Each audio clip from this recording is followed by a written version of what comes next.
la lengua como bendición. El tema de la lengua en el libro de Proverbios que estamos estudiando, se podría decir, fíjense ustedes, se podría decir que es central. Parece que hay más proverbios relacionados con las palabras o con nuestra lengua que de cualquier otro tema, aparte de también como el último tema fue la inmoralidad. Dice en Proverbios 18, versículo 21, que la muerte y la vida están en poder de la lengua. La muerte y la vida están en poder de la lengua. Esto significa ni más ni menos que hay un poder en lo que hablamos, para el bien o para el mal, para bendecir o para destruir, para dar vida o para dar muerte. Y esto es increíble que Dios lo haya puesto en el órgano más pequeño que tenemos en todo nuestro ser. Las palabras conllevan un poder escondido que la gente común y corriente no ha podido entender y muchos cristianos no lo han podido tampoco acabar de discernir. Se cuenta que una mujer en una iglesia se la pasaba continuamente criticando a los hermanos, al pastor, y una vez esta mujer vio al pastor que traía un saco y siempre se fijaba en la ropa, se fijaba en la corbata, se fijaba en tonterías, en el corte de pelo, en todo aquello que no debería de fijarse, porque la persona crítica es la persona que continuamente juzga según las apariencias. Se acercó al pastor y le dijo, pastor, ¿me permite su saco? Mira, aquí traigo unas tijeras y se lo voy a recortar porque le queda muy largo. Y el pastor, después de haber dado un estudio tan espiritual y tan inspirado, pues se sintió triste y de una forma muy humilde se quitó el saco y le dijo, bueno, pues aquí tiene el saco, hermana, córtelo. Entonces, ya que se lo acabó de cortar, el pastor entonces le dijo a la mujer, oiga, hermana, ¿me permitiría cortarle también a usted algo? Y entonces la hermana dijo, sí, cómo no, hermano, aquí están las tijeras. Y le dijo el pastor, sáqueme la lengua. Todos conocemos a este tipo de personas a nuestro alrededor. Son lenguas demasiado largas las que tienen muchos que están escuchando esta conferencia. Y necesitan cortársela hoy que escuchas la voz de Dios. En el libro de Santiago, capítulo 3, se da una descripción muy profunda acerca de la lengua. Y dice el versículo 5 al 8, Santiago 3, del 5 al 8. Así también la lengua es un miembro pequeño, pero se jacta de grandes cosas. He aquí cuán grande bosque enciende un pequeño fuego. Aquí se está comparando la lengua con un cerillo en un bosque donde todo está seco. Una chispita, basta alguien que tire un cigarro en un campo donde no ha llovido por algún tiempo para que esa chispa incendie 10, 20, 30 hectáreas de terreno. La lengua en el área espiritual tiene la misma similitud. ¿No te imaginas tú lo que hablaste de tu amiga o lo que dijiste de tu amigo o el comentario crítico o la opinión que mencionaste para lastimar a esa persona y contaminar a 15 o a 20 en la iglesia a la que tú asistes? O tal vez en tu propia familia. Dice el versículo 6 que la lengua es un fuego, y escuchen cómo se describe, un cosmos de maldad, un mundo de maldad. La lengua está puesta entre nuestros miembros y contamina todo el cuerpo. O sea que, si yo hablo palabras de maldición, palabras malas, esas palabras que salen de mi boca, esa crítica, esas calumnias, esas mentiras, me están como un boomerang regresando y me van a enfermar. Me van a contaminar. Porque todo lo que sembremos, lo recogemos. Lo que tú has dicho, de ti lo dirán 10 veces peor. La crítica que tú hiciste te regresará y algún día recogerás esa cosecha. Es increíble el poder de las palabras. Dice la Biblia que inflama la rueda de la creación y ella misma es inflamada por el infierno.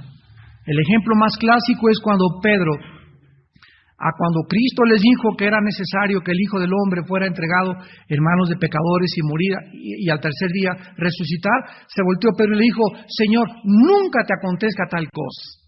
Y era para que Cristo se volteara y, venga, mi Pedrito, cómo me quieres, ¿verdad? Gracias, Pedrito, por tu compasión y tu lástima. Sí, cierto, me voy a tener que morir crucificado. Eso fue lo que hizo Cristo. Se volteó y le dijo algo increíble: aléjate de mí, Satanás, porque no tienes puesta tu mira en las cosas del cielo, sino en las cosas de la tierra. O sea, en ese momento, en segundos, no era Pedro el que estaba reconviniendo al Señor, era el mismo Satanás. ¿Pero por qué usó a Pedro? Porque Pedro comenzaba ya a seguir de lejos a Jesús. No se imaginan ustedes cómo puede el diablo o un demonio usar nuestra boca, nuestra lengua.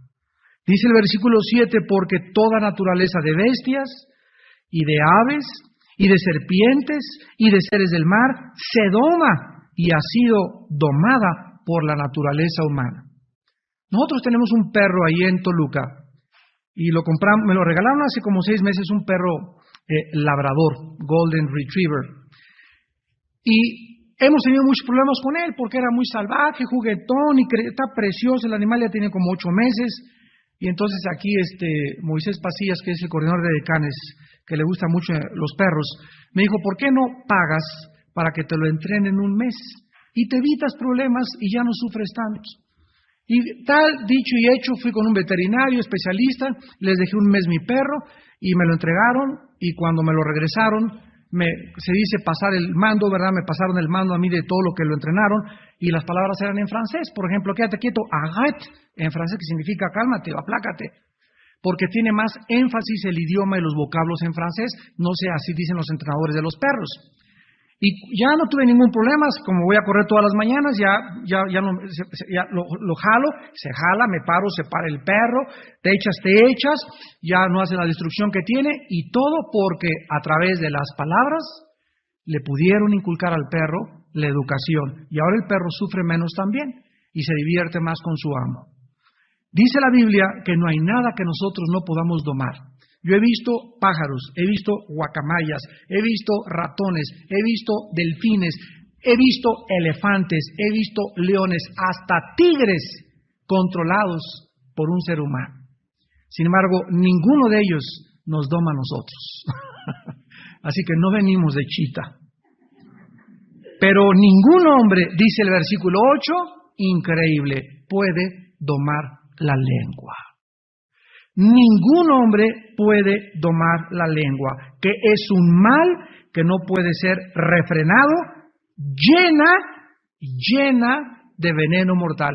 ¿Dónde inyectan las víboras el veneno? ¿De dónde lo tienen?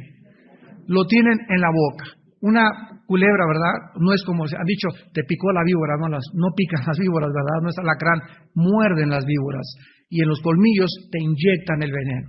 La Biblia dice que cuando nosotros hablamos, las palabras que salen de nuestra boca van llenas de veneno, que significa que lastiman a la gente, hieren a la gente y acaban destruyendo la misma creación de Dios.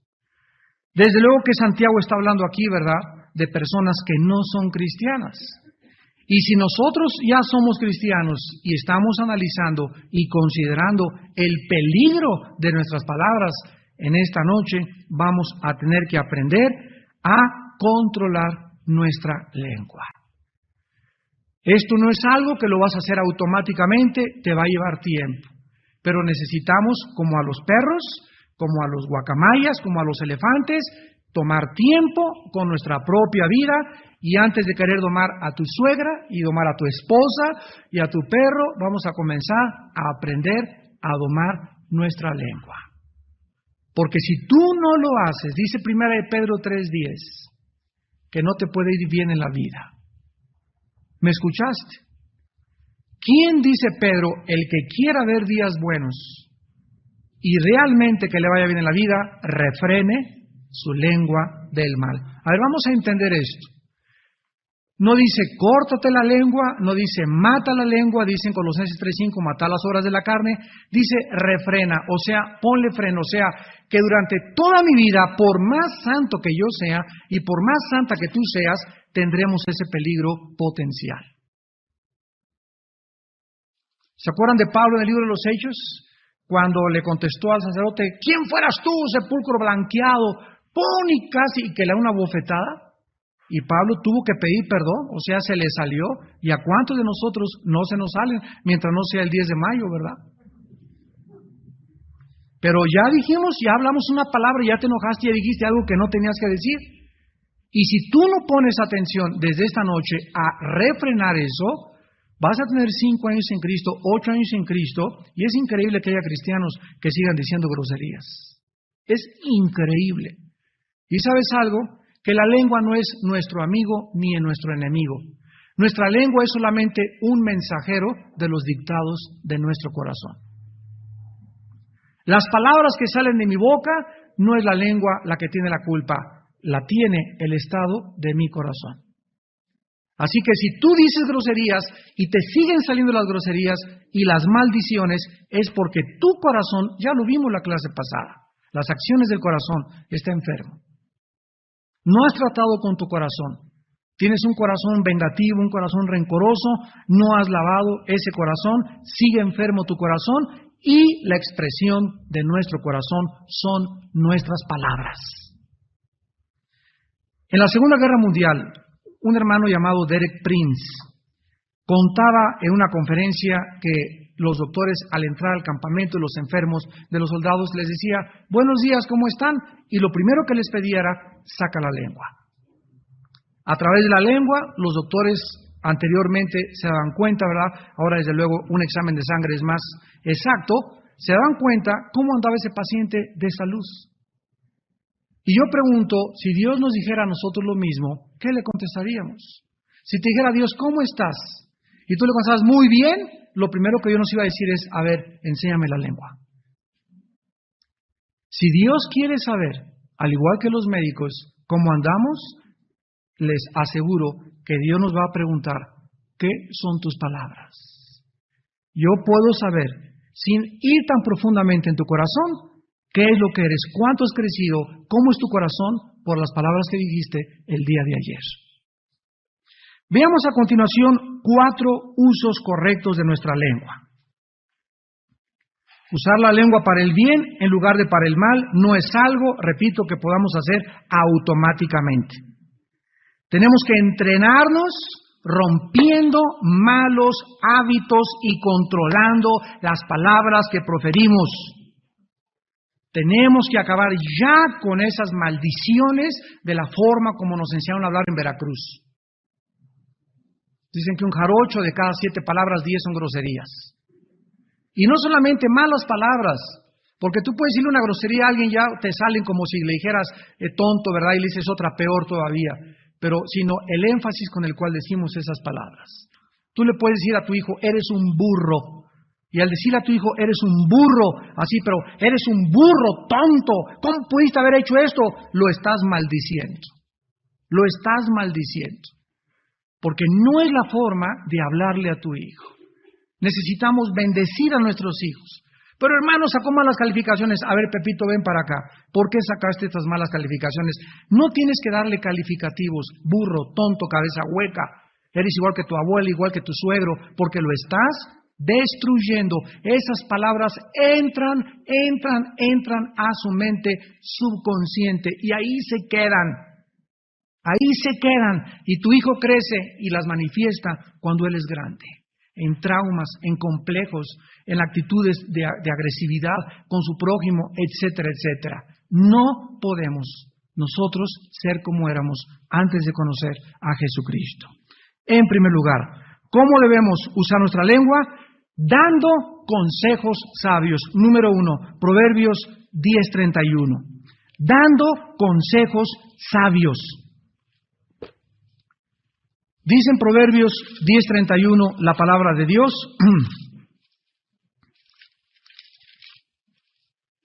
El justo, la boca del justo producirá sabiduría.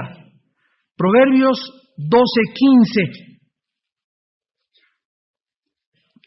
El que obedece al consejo es sabio. Proverbios 15, versículo 7. La boca de los sabios esparce sabiduría. ¿Saben ustedes cuánta gente a nuestro alrededor necesita un buen consejo? Todos. La maestra de tu escuela, tu muchacha que trabaja en tu casa, tu jardinero, los amigos de tu esposo, tus amistades, toda la gente con la cual tratamos necesita dirección en sus vidas. Necesita consejo en sus vidas. Y nosotros tenemos en nuestra boquita el poder de producir y esparcir sabiduría. Pero ¿cómo puedes tú dar consejos sabios si en tu corazón no existe la palabra de Dios? La vida está llena de decisiones difíciles que todos los días tenemos que tomar. Por ejemplo, ¿a qué colegio debo mandar a mi hijo? ¿O a qué colegio debo ir? ¿Qué carrera debo de estudiar? ¿Con quién me casaré? ¿Será Turulato mi novio? ¿O será Chencha la madre de mis hijos? Mis negocios. ¿Pondré una panadería o pondré un taller mecánico? ¿Invertiré en CETES o invertiré en dólares? Matrimoniales. ¿Cómo lo haré con mi esposa? ¿Cómo lo haré con mi esposa? En todas las áreas de la vida, diario, tenemos que tomar decisiones. Y las decisiones determinarán nuestro trato de Dios con mi vida. Porque si yo tomo una decisión equivocada con mi hijo, con mi esposa o con mi negocio, Dios no se va a meter, me va a dejar que recoja el fruto de mi camino. Si me caso con el muchacho que no era para mí, la muchacha que no era para mí, Dios no se va a meter, Dios va a dejar que nosotros recojamos en el matrimonio y en el infierno de tu matrimonio la cosecha. Que yo quiero comer chicharrón y quiero comer colesterol y sigo con los refrescos y sigo con el pozole y sigo con los atoles, Dios no se va a meter porque Él ya me dijo que es mi responsabilidad, mi salud. Si yo me enfermo, si me enfermo por aquí, me enfermo por allá, mi sistema cardiovascular, por la forma en que no mido mis alimentos, Dios no me va a sanar. Ni va a actuar milagrosamente, va a dejar que me internen, que me operen, porque la forma en la que Él trata con nosotros. Somos templo del Espíritu Santo y mi cuerpo, dice 1 Corintios 6, 19 y 20, ya no es mío. No somos nuestros, fuimos comprados por precio.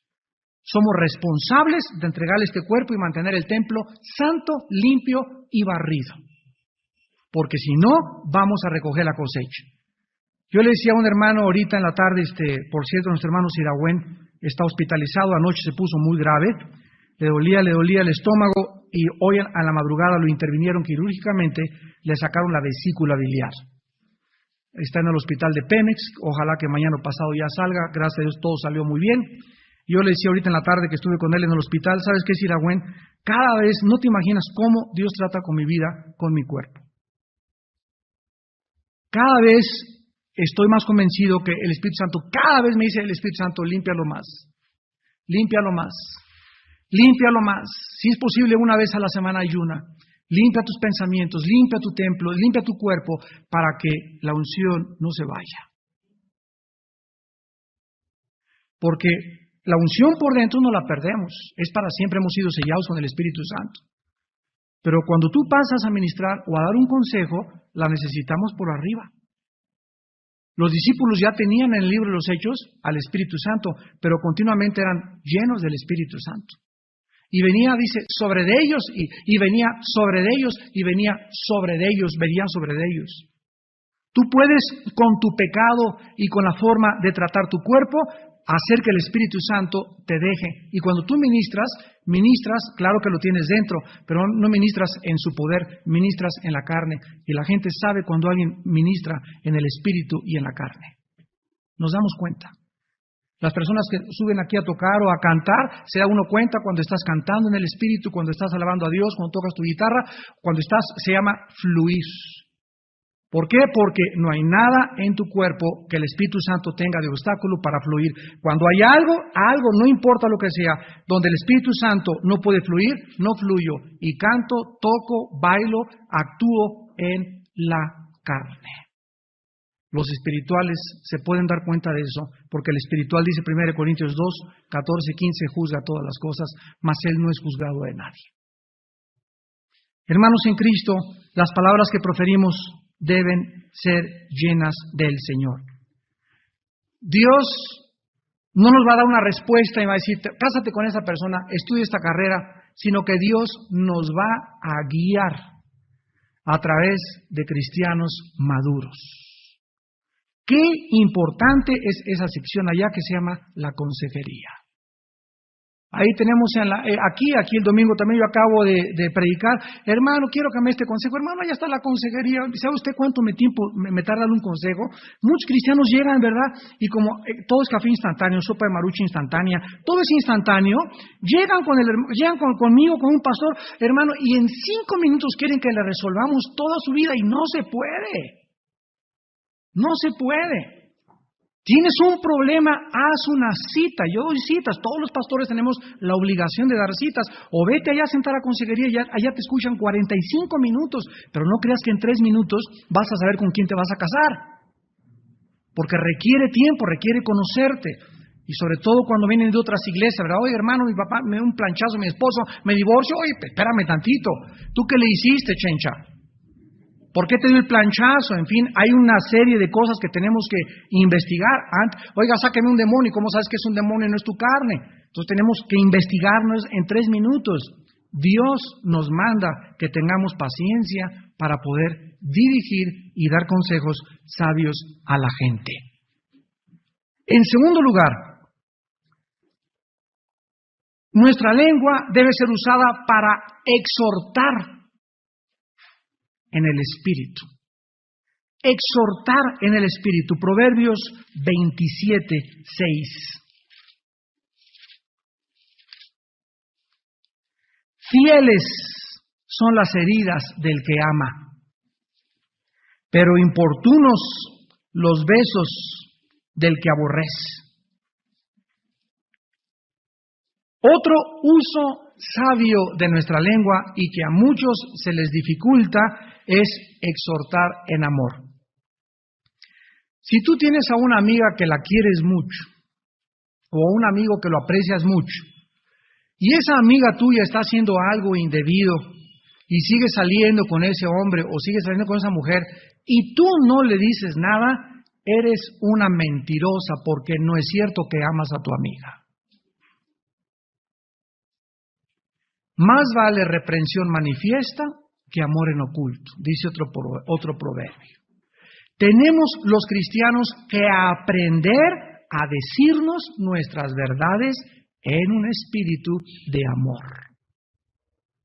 Y cuando se pierde eso, es porque la persona no se siente capaz de exhortar porque dice, pero ¿cómo le puedo yo decir eso si yo estoy peor? Ese es el problema. Y al ratito todos están por la cárcel de la amargura, por lo cual ya nadie se exhorta. Dice Hebreos capítulo 10 que no dejemos de reunirnos, no dejando de exhortarnos como algunos tienen por costumbre. Hebreos 10, 24 en adelante. No, ¿a qué venimos a la iglesia? Venimos a compartir, a alabar y exhortarnos, a consolarnos y edificarnos. El valor de una exhortación compartida en humildad y compasión es invaluable. Observemos que muchas personas, dice el versículo 27:6, son heridas cuando son exhortadas. ¿Ya lo notaron? Dice, fieles son las heridas del que ama, o sea, que las personas a las que tú amas las vas a herir. Pero esas heridas que esa persona siente con tus palabras son heridas necesarias, porque han sido heridas producidas por el amor. Cuando tú llegas a exhortar a alguien con un espíritu de crítica, eres un borracho, te vas a ir al infierno, eres una fornicaria, mira nada más te acostaste con tu novio, le pegaste a tu esposa. Cualquier exhortación que proceda con esta actitud lastima, destruye y nunca edifica. Hay un dicho que dice que cuando una persona quiera corregir a otra, antes la persona que quiera corregir debe estar dispuesta a restaurar al que quiere corregir. A ver otra vez.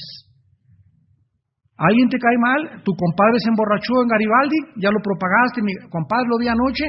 Bueno, antes de que te atrevas a decirle a tu compadre que estuvo mal, porque cayó en ese pecado, ¿estás tú dispuesto, antes de criticarlo, de ayudarlo a levantarse?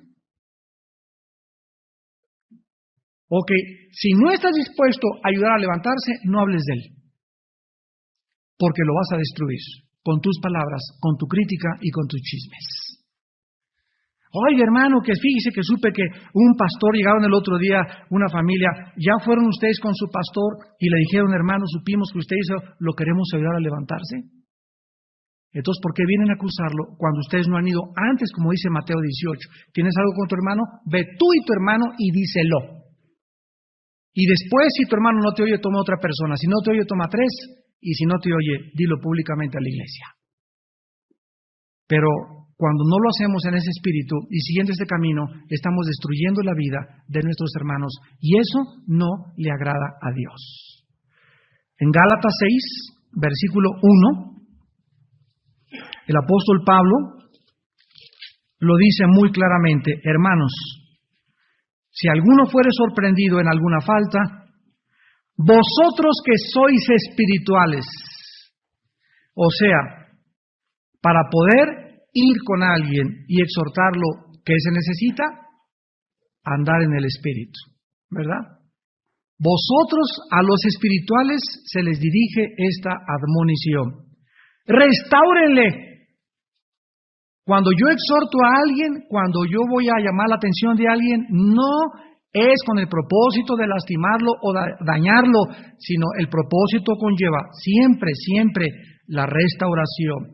Cuando se expulsa a un hermano de la iglesia, cuando hay disciplina en una iglesia porque alguien vive en pecado, no es para lastimar y destruir al hermano, es con el propósito de que sea restaurado. Se necesita sentir el rigor del castigo para arrepentirse. Restáurele como con espíritu de mansedumbre. Cuando te acerques a una persona, nunca te acerques como un fariseo.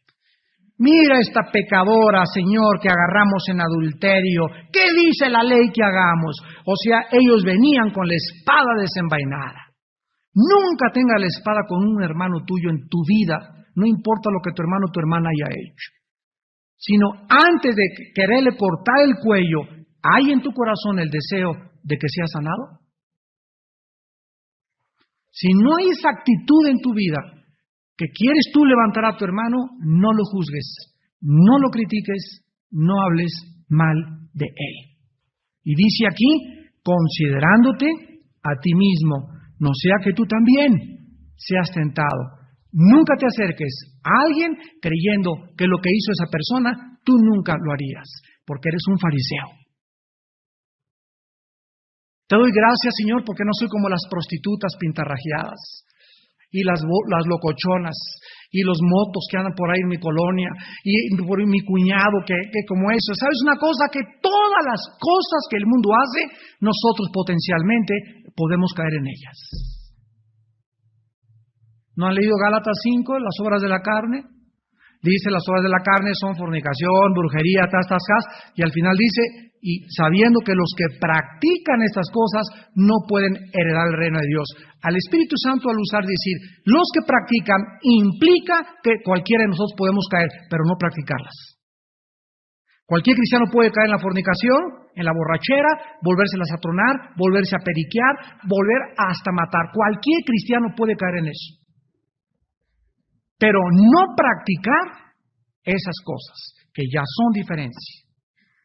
Entonces, cuando te acerques a exhortar a alguien, no creas que porque no, yo ya fui libre del alcohol, ¿verdad? Tú es lo que tú crees. Pero alguna época en tu vida puedes tener un problema, una depresión en la que te alejes del Señor y te dé la tentación de echar un tequilazo. ¿Cómo que no? Ni los querubines. Entonces tenemos que entender que, dice Pablo, yo no confío en mi carne, dice Pablo, porque sé que mi carne no mora el bien, Romanos 7. En mi carne no mora el bien, no te confíes, no es cierto que tú la haces. Separados de mí, Cristo dijo en Juan 15:5, nada pueden hacer. Y cuando te das cuenta qué potencial de maldad hay en mi carne, no es cierto que si estoy con mi novia solas, en un convertible, con la música de Ray Conniff y junto a la marquesa, no es cierto que me voy a ser lleno del Espíritu Santo, vamos a caer en pecado. Porque ¿para qué me la llevé ahí para comenzar? ¿Para qué prendí Ray Conniff? ¿Se dan cuenta? El diablo avisa. El diablo avisa con anticipación. Ya cuando comienzas en el cine, ya comienza con un dedito tu novio, y por acá le sube por el bracito, comenzó con un dedito y la mano llegó. Y él y ella, ¿verdad? Sí, ¿verdad? Y está con su Biblia en la mano, al ratito hasta la Biblia pierde en el cine.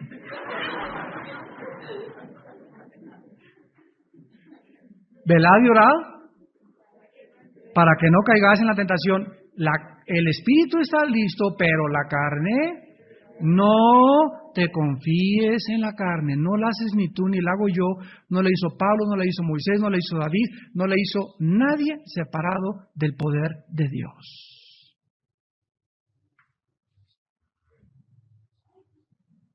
Cuando nosotros hacemos esto, comenzamos a entrenar nuestra lengua. En tercer lugar, nuestra lengua debe ser usada para animar a la gente. ¡Qué barbaridad! ¿Cuánto ánimo se necesita alrededor de nosotros? Y nosotros mismos, ¿cuánto ánimo necesitamos? Dice Proverbios 16, versículo 24.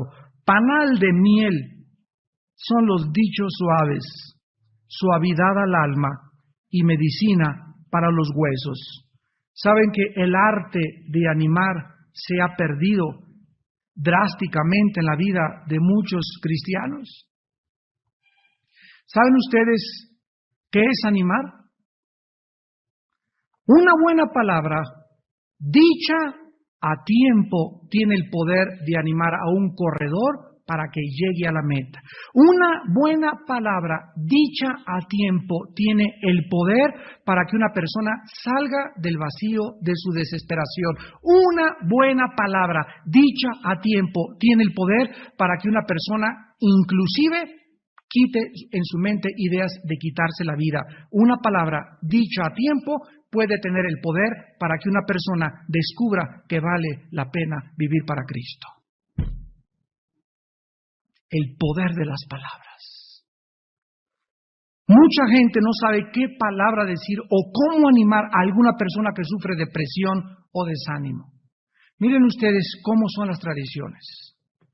Cuando vamos a un velorio, lo peor que le puede pasar a la persona que perdió a un ser querido es encontrarse con un desfile de gentes que quieren llegar. Hermanita, lo siento mucho.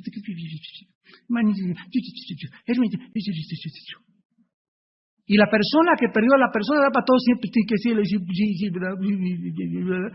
Y es lo que último que queremos ver, que queremos estar nada más con nuestros parientes más cercanos y con nuestros verdaderos amigos. Y hay que sacar a esa persona y impedirle que ese desfile de gente pase. Háblenle pasado mañana, háblenle dentro de 15 días. Sí, sabemos que lo siente mucho, pero necesita solamente, realmente, a las personas más allegadas a ti. Porque no sabemos ni siquiera consolar. Creemos con que lo siente mucho, ni. Eso, ¿verdad? Pues muchas veces ni siquiera hay que decir nada. Con nuestra pura cercanía le damos y si hay mucha gente, tienes familiares, hay que tener prudencia, nos mantenemos y después le hablamos a los 3, 4 días, tampoco es prudente en la noche, se le acaba de morir el esposo a las 5 de la tarde y a las 2 de la noche, hermanita, lo siento mucho. Qué imprudencia, ¿verdad? Porque no tenemos el espíritu para saber animar y consolar a la gente. Y todo esto por algunas palabras. Qué increíble es el poder de la lengua para el bien. ¿Saben ustedes qué es el ánimo? El ánimo es la fuerza espiritual que Dios nos da o nos provee para seguir viviendo para Él. ¿Me escucharon? Tú pierdes el ánimo y pierdes todo en la vida cristiana. Comienza, ya no quiero, comienza con esa actitud y estás bajando el escudo de la fe, con el cual apagamos todos los dardos de fuego del maligno. Una persona desanimada es un cristiano derrotado. Él dice en Hebreos 12:2, considerar a aquel que sufrió tal contradicción de pecadores para que vuestro ánimo no se canse hasta desmayar. Una actitud de derrota hacia la vida, ver la vida oscuramente, con un lente en el cual no vale la pena vivir, es la puerta más grande que le puedo abrir a los demonios del infierno. Dice la Biblia que mientras mi cuerpo por afuera se va desgastando, el interior se va renovando. No mirando yo las cosas que se ven, sino las que no se ven. 2 Corintios 4, porque las que se ven son temporales, las que no se ven son eternas. ¿Qué me va a sostener en la vida? La renovación de mi hombre interior. Qué increíble que puede llegar a los 70, a los 80 años, y ya viejito, ya cayéndose el pelo, ya todo lleno de arrugas, sin embargo tengo un ánimo y una fuerza espiritual como Moisés, que no perdió su vigor espiritual ni su vigor físico a los 120 años de edad. ¿Por qué? Porque jamás quitó su visión de Dios. ¿Saben lo que es visión? Visión es ver con los ojos que ve Dios. Eso es visión.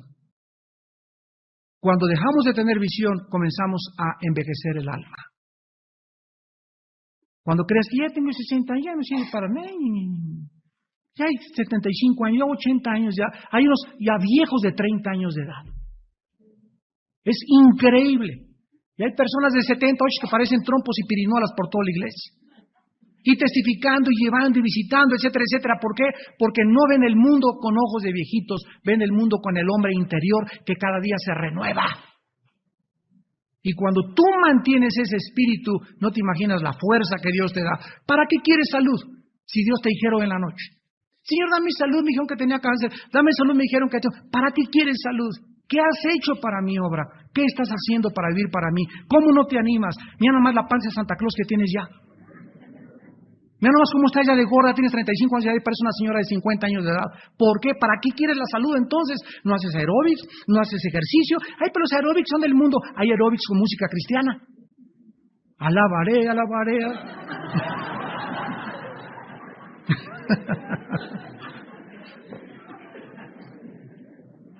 Y en último lugar, para testificar, enseñar y consolar. ¿Cuántos pretextos de las hermanitas y de los hermanitos? En cuarto lugar, nuestra lengua es usada o debe ser usada para testificar, enseñar y consolar. Proverbios 10, versículo 20. Plata escogida es la lengua del justo. Y Proverbios 13, 14. La ley del sabio es manantial de vida.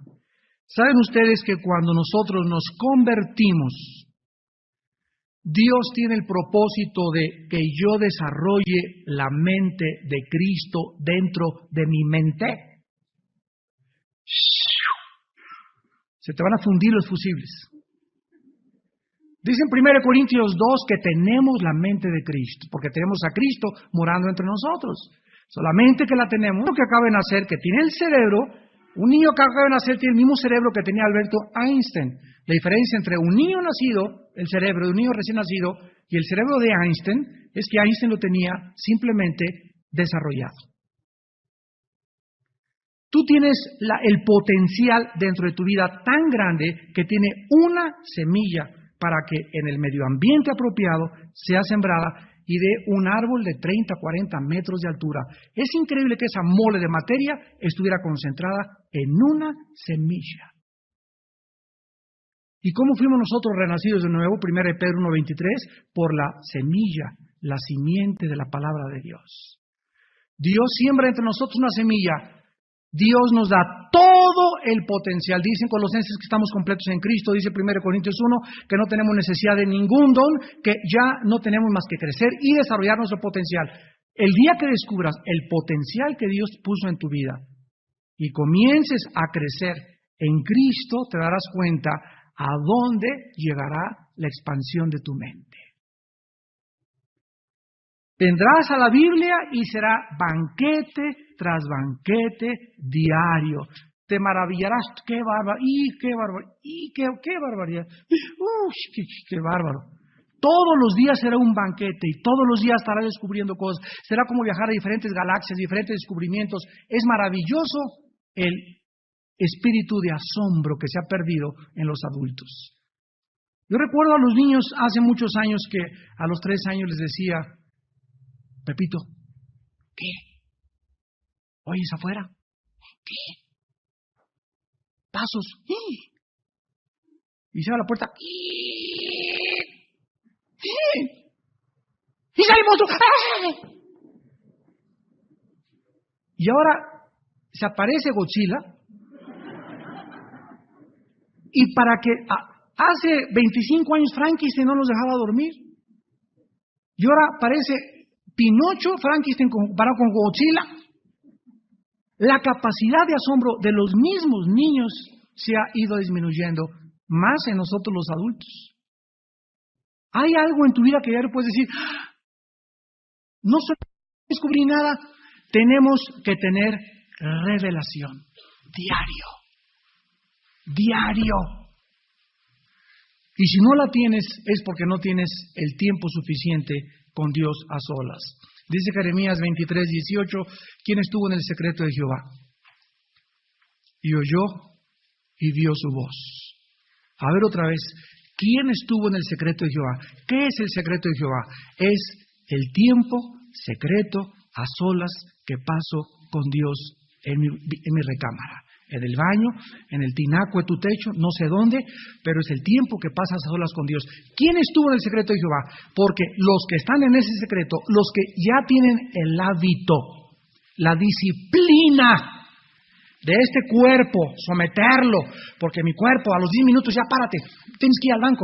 Los niños, aquí te me quedas y aquí te vas a quedar 1 hora y no te vas a levantar. Y comienzas a tu cuerpo creen que muchas veces no vas a someterlo contra el sexo, contra el alcohol, contra la comida. También tenemos que dominarlo para que él se someta al espíritu de la adoración. Y se vuelve un hábito en tu vida. Y aquí te quedas y no te paras. Fíjate cómo lucha la carne por pararte. Y ya suena el teléfono, y ya pasa aquello, y ya me despido, ya tuve mi devocional. No, aquí voy a levantarme ahora 1 hora más temprano. Cuando tú estás en ese tiempo con Dios, dice Jeremías 23:18, vas a ver y vas a oír. ¿Qué cosa? La Biblia dice, ¿quién oyó y vio mi palabra? No vas a tener necesidad de que se me aparezca San Pedro, Señor, y da una revelación. Y hermano, ahí me llegan 50 cartas a la semana de sueños de hermanos, que me mandan a mi casa, al correo, por correo electrónico. Hermano, vi una montaña y lo vi a usted hasta arriba como un toro grandísimo, fuerte, todo, y la gente, y el ego, ¿verdad? Toro, ¿verdad? Gracias a Dios para que soy un toro, ¿verdad?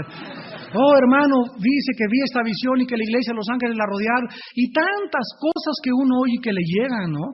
Sin embargo, ¿cuánta de toda esa gente vive en la palabra? La única vez que yo puedo recibir una revelación o una profecía en mi vida es cuando alguien dice algo que yo sé que solo yo lo sé y Dios me lo está confirmando a través de esa persona en mi corazón. Esa es palabra profética y sí existe. No como dicen en Acapulco, huacas. Escuchan al profeta griego, ni creas. Hay otro profeta japonés, ni cheto.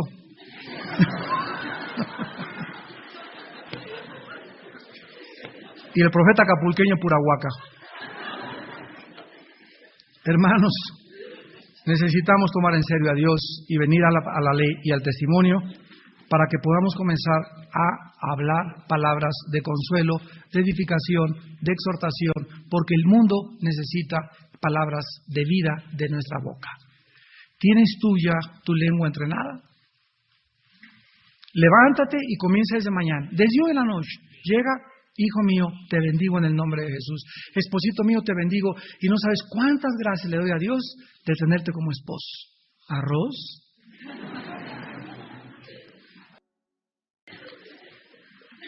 Oremos. Padre, te bendecimos porque tú nos has bendecido ya con toda bendición espiritual en los lugares celestiales en Cristo Jesús. Venimos a ti en gratitud, en alabanza y adoración, porque no tenemos palabras para expresar tu amor, tu fidelidad y tu paciencia. Por la palabra de Dios fueron hechos los cielos y la tierra. Y esas palabras están concentradas en un libro que se llama la Biblia. Por eso se llama la palabra de Dios. Porque la palabra de Dios es espíritu y es vida. Y cuando esa palabra le damos entrada a nuestro corazón, la memorizamos, la meditamos, pensamos en ella día y noche y la guardamos, la vamos entonces también a hablar. Y cuando hablemos esta palabra que es de Dios, producirá vida y espíritu.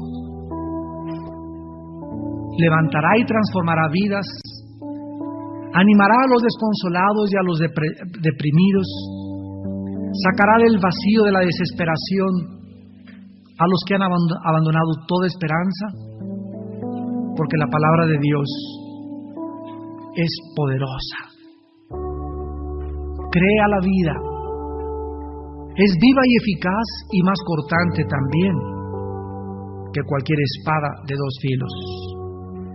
Penetra hasta partir el alma y el espíritu, las coyunturas y los tuétanos, y discierne. La palabra de Dios discierne nuestros pensamientos y las intenciones más íntimas de nuestro corazón. Padre, te queremos decir que amamos tu palabra, que queremos vivir en tu palabra y que queremos revelación en tu palabra. Porque tú no le das revelación, ni visiones, ni sueños a nadie que antes no te busque. No hay una manera de crecer en el cristianismo rápida e instantánea. Crecer en el cristianismo requiere de muchos años de luchas, de confiar en el Señor, de vivir en su palabra y de practicarla. No hay nada instantáneo en las áreas espirituales. Todo requiere de fe y de paciencia para obtener las promesas. No busquemos atajos ni caminos fáciles para crecer, de emociones y de sentimentalismos.